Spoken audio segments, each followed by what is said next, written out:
reportedly taking out several Iranian leaders. We're waiting on identification of which leaders those were. So with that, we bring in retired Vice Admiral Robert Harward, former Deputy Commander of U.S. Central Command and member of the Iran Policy Project at the Jewish Institute for National Security of America. He grew up in Iran, went to school in Tehran. Admiral, great to have you with us. Thank you for joining me. Tell me what you think about this. Is this an escalation, an expansion in terms of countries that are now involved in this, with the U.S. and Saudi Arabia doing joint strikes?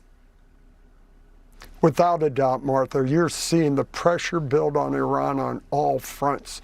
Not only was Saudi participating in this attack, but you're also seeing up in Lebanon, you see the Lebanese government making an agreement with Israel to undermine and try to get rid of Hezbollah.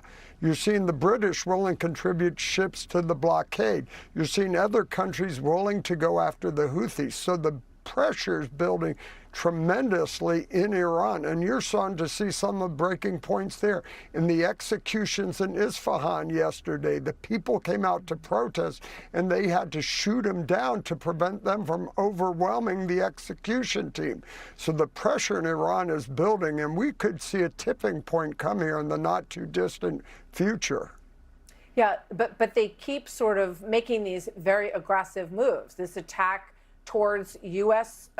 Assets, U.S. individuals in Jordan. Thankfully, they were shot down.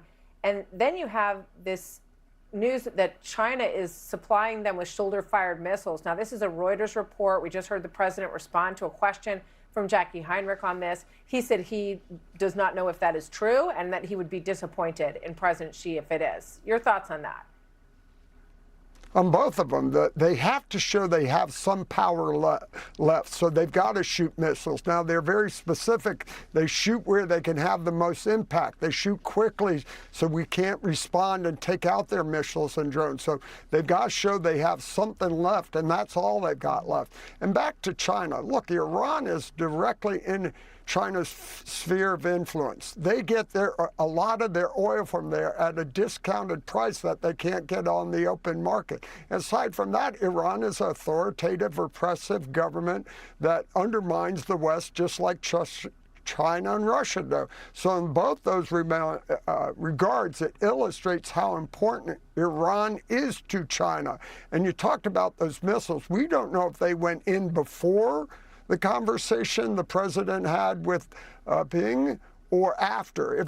And you have to assume they could have been supplying them all along, but it illustrates how important those landlines are, the ability to move stuff into Iran through the landlines. So shutting down those landlines should be on the president's agenda. Very interesting. General Jack Keane also said the same thing, that we have to shut down their supply lines. If you look at any major war, that has been a very important part of cutting off the lifeblood to the enemy. Admiral Harward, always good to have you, sir. Thank you very much.